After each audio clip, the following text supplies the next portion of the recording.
2 মিনিটের ই-রিকশার গল্প। একটা ছোট্ট শহরে থাকতো একটা ছেলে, তার নাম মনু। মনুর কাছে বড় ডিগ্রি ছিল না, কিন্তু একটা জিনিস ছিল। সেটা কি আপনি জানেন? যদি জানতে চান তাহলে আমার এই চ্যানেলটিকে সাবস্ক্রাইব করে বেল আইকনটিকে প্রেস করে রাখুন। এটি হলো কাজ করার ইচ্ছা। মনু চালাতো একটা পুরানো ই-রিকশা। ব্যাটারি দুর্বল, ইনকাম কম। অনেকে বলতো এই কাজ করে কিচ্ছু হবে না। মনু শুধু হেসে বলতো, আজ না হোক কাল হবে। একদিন মনু ভাবলো, আমি ই রিক্সাটা ভালো করে বুঝবো।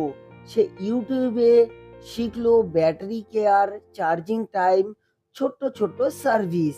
ধীরে ধীরে ই রিক্সা মাইলেজ বাড়লো, ইনকামও বাড়লো। একদিন এক লোক বলল, ভাই আমার ই রিক্সাটা দেখে দেবে? মনু ঠিক করে দিল। তারপর আরেকজন, তারপর আরেকজন, এইভাবেই চলতে থাকলো। আজ মনু শুধু চালায় না, সে এখন ই রিক্সা বুঝে এমন মানুষ যার কাছে সবাই আসে।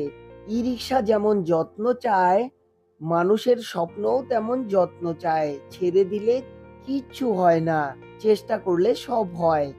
আপনার ই রিক্সা ব্যাটারি চার্জ দিন, আর নিজের স্বপ্নের ব্যাটারি রোজ চার্জ করুন। এরকম স্টোরি শুনতে আমার এই চ্যানেলটিকে সাবস্ক্রাইব করুন, এবং আপনি আপনার ই রিক্সাকে নিজের বাড়িতেই ঠিক করার জন্য আমার চ্যানেলটিকে অবশ্যই সাবস্ক্রাইব করে বেল আইকনটিকে প্রেস করে রাখুন। কারণ আমার এই চ্যানেলে ই রিক্সা এবং electric scooty related videos upload করে থাকি। দেখা হচ্ছে পরের ভিডিওতে। ততক্ষণের জন্য নিচ্ছি আমি বিদায়।